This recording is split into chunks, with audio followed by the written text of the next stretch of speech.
Lastly, in case you're just tuning into the show, we talk about this a lot. We like to call out the BSers. We'd like to try and speak truth. We are a truth-telling network, and here we go. Pat Leonard wrote this via the New York Daily News, via Lamar Jackson. I'm not going to their team, if anything.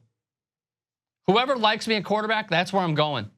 That's strictly my position, yes, sir. He was asked about this via our friend Robert Littal from Black Sports Online. Take a look and we'll come back. Just with the teams, you said don't team say it, but with the media saying that they think you should change to wide receiver when they don't speak the same thing about Josh Allen working out as tight end.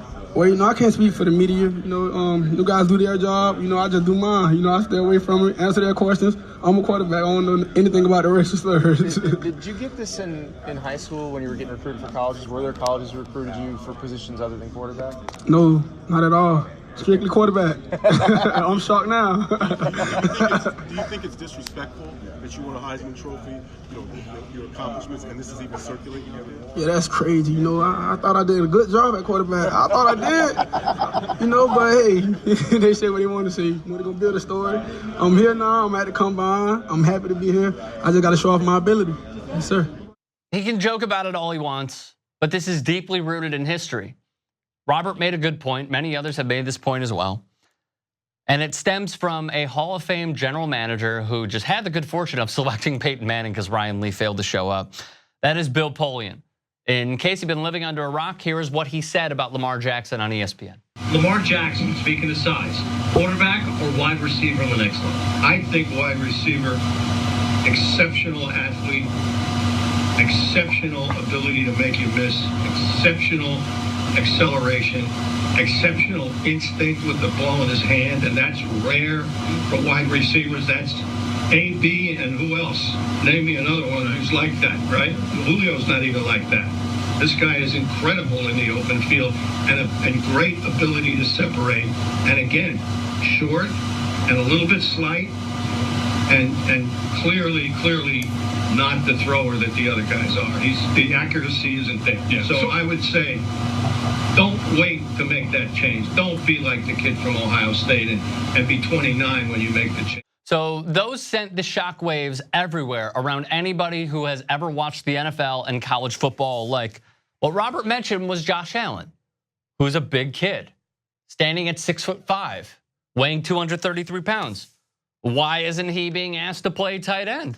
It's a fair question. This is deeply rooted in the historical context of the NFL because here's what we see via NFL films. We're so used to seeing the white quarterback succeed. A guy like Brett Favre, who's always going to be in there. Oh, did you see the helicopter that John Elway had in the Super Bowl? There's only one black quarterback in the Hall of Fame.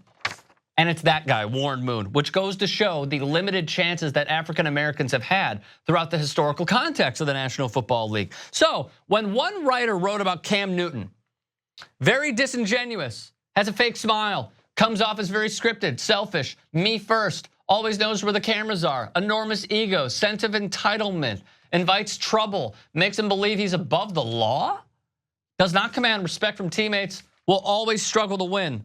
Will always struggle to win a locker room. Lacks accountability, focus, and trustworthiness. Not punctual. Seeks shortcuts. Sets a bad example. Immature. Had issues with authority. Not dependable. Wow. So who came to his defense? A Hall of Famer named Warren Moon. How do you judge a player on his smile? Whether a smile is fake or not. I've never heard anything like that in all my years of listening to evaluations on players. Whether their smile is fake or not. A lot of the criticism Cam is receiving is unfortunate and racially biased. I thought we were all past this.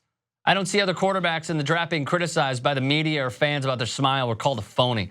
Of course, there's racism in every walk of society. We've made a lot of progress in this country, but racism is still there. I just thought in the sports arena, we were beyond it. But unfortunately, we're not. And here's how we haven't been past it as well. Remember Cardell Jones? Well, yeah, he won a national championship. Passer rating 97.2, rushed for 617 yards, yet kind of reminds me of a poor man's Jamarcus Russell. At least Jamarcus had some touch. This guy just throws the ball. Mechanics all over the place. Strong arm, big body, not the brightest cookie in the world. Do you not sense where I'm going with this? How about another one? I think it was Deshaun Kaiser who came out of Notre Dame, right? Really put himself on the map. Well, here was the other part. Got the size, the arm talent, very bright. There's a disconnect. There are diva qualities about Deshaun Kaiser. Huh. Interesting. And there he is. Who went on to say, talented kid, athletic enough to make some plays, needs to be more consistent from the pocket. It's always about the pocket with the black quarterback as well. Has enough arm talent to be a starter. Will need to master the game. I don't know if he can turn around a franchise. Could function on a team with weapons, solid supporting cast, because he can't do it on his own, of course. There's another thing via Real Clear Sports, the top 10 college quarterbacks who switched positions. There was a top 10. Let's roll through them really quick. Brian Mitchell. He's a black guy. Freddie Solomon, he's a black guy. Who else? Oh, Randall, yep, black guy. Josh Cribbs, oh, there's a black guy. Brad Smith, yeah, another black guy. Ronald Curry, yep, black dude. Michael Robinson, black dude. And, yep, Dennis Franklin, also a black dude. Do you see where I'm going with this? Do you follow me? ESPN put out something. Panthers quarterback Cam Newton and Bucks' Jameis Winston, not similar on the field. But because they're both the same color skin, we should compare them. Antrell Roll was asked about it. RG3, Michael Vick, totally different quarterbacks. Why can't they be compared to a white quarterback? A 2013 study used 2008 and 2009 Rivals.com data on over 1,000 high school football players who didn't play multiple positions. And what do they find? Black players who played quarterback in high school, 62% of the time they changed positions in college. A Guardian analysis of quarterbacks in the last 7 drafts showed the average pick for a black quarterback 70th, 53rd for a white quarterback. Those same black QBs have a career passer rating slightly above 90, while the above average rating for their white counterparts slightly below that. The Washington Post also did a study. NFL draft profiles, full racial stereotypes. And that matters for when quarterbacks get drafted. Huh, interesting. Let's skip now to Mel Kiper, who also had this to say on Twitter, having another conference call on why Lamar Jackson isn't a first rounder. Quote, it's the accuracy throwing the football. But what about Josh Allen? Stats are for losers, in my opinion. The guy won. When we talk about Lamar Jackson, not us, but when mainstream media does, look past it. Try to just think about it a little bit more. Try to go back with the history that we have to show for on how the black quarterback has been treated and how it is far different than how the white quarterback has been treated. Let us know your thoughts. Follow us along at youtube.com/TYT Sports.